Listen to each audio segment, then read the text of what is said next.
Ministries.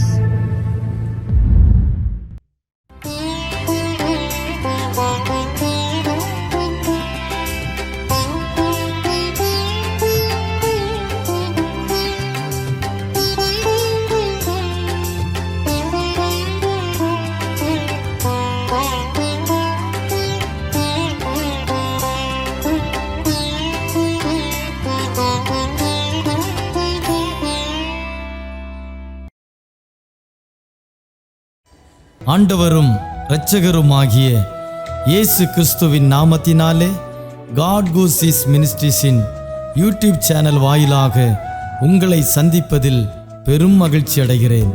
இந்த புதிய நாளிலே தேவனாகிய கர்த்தர் நம்மை நினைத்து ஆசீர்வதிக்க விரும்புகிறார்.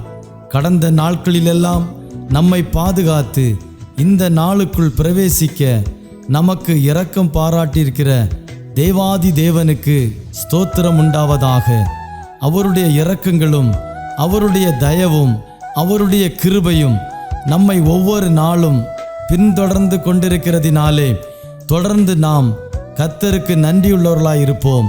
கர்த்தர் நமக்கு சொன்னவைகளையெல்லாம் நிச்சயம் நமக்கு செய்யத்தான் போகிறார். தேவன் செய்ய போகிற அதிசயமான காரியங்களை எதிர்நோக்கி காத்திருப்போம். நம்முடைய நம்பிக்கையிலே விசுவாசத்திலே உறுதியாய் நாம் தரித்திருப்போம். தேவனாகிய கர்த்தர் ஒவ்வொரு நாளும் நம்மோடு பேசும்படியாய் கொடுக்கிற ஒவ்வொரு வார்த்தைகளையும் பற்றி கொள்வோம். ஏனெனில் கர்த்தருடைய ஒவ்வொரு வார்த்தையிலும் ஜீவனுண்டு. அந்த ஜீவனுள்ள வார்த்தைகளை நம்பி காத்திருப்போம்.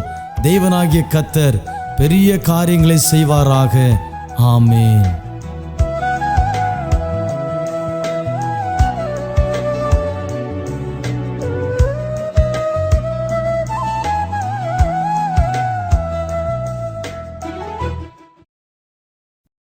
നേതൃത്വം നൽകുന്ന ഡോക്ടർ തോമസ് ചെലയൻ അവർകൾക്കും യൂട്യൂബിലൂടെ ദൈവവചന പ്രഭാഷണം ശ്രവിക്കുന്ന എല്ലാ പ്രിയപ്പെട്ടവർക്കും ഗോഡ് ഹൂസിസ് മിനിസ്ട്രിയുടെ ടീമിൽ പ്രവർത്തിക്കുന്ന സഹപ്രവർത്തകർക്കും ധന്യനായ യേശുക്രിസ്തുവിന്റെ നിസ്തുല്യ നാമത്തിൽ പ്രഭാതവന്ദനം.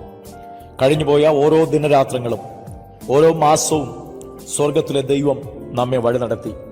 നാം സ്നേഹിക്കുന്നവരും നമ്മെ സ്നേഹിക്കുന്നവരുമായ അനേകർ ഈ ഭൂമിയിൽ നിന്ന് അവരുടെ ജീവിതം പൂർത്തിയാക്കി പ്രതിഫലം വാങ്ങുന്നതിന് വേണ്ടി കരേറിപ്പോയി.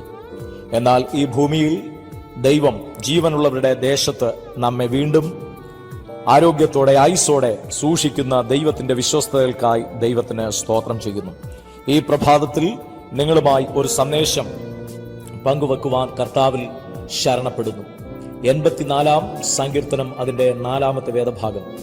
നിന്റെ ആലയത്തിൽ വസിക്കുന്നവർ ഭാഗ്യവാന്മാർ, അവർ നിത്യം നിന്നെ സ്തുതിച്ചുകൊണ്ടിരിക്കും.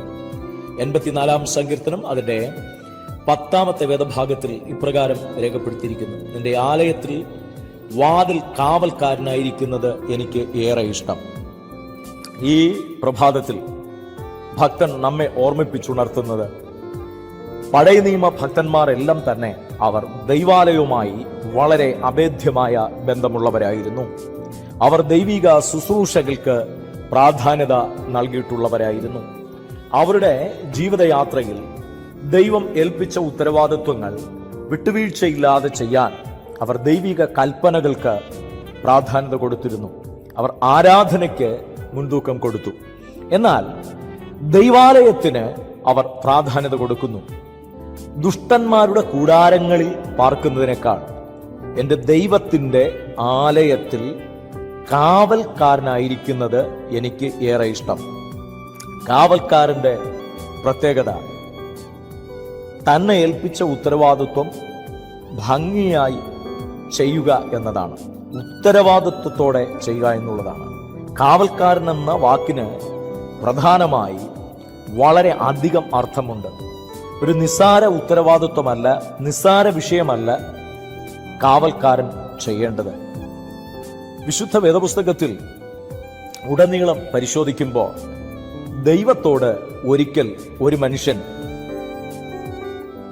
ഭൂമിയിൽ നടന്നൊരു സംഭവവുമായി ബന്ധപ്പെട്ട് ദൈവം സംസാരിക്കുമ്പോൾ ദൈവത്തോട് മറുപടി സംസാരിക്കുകയാണ്.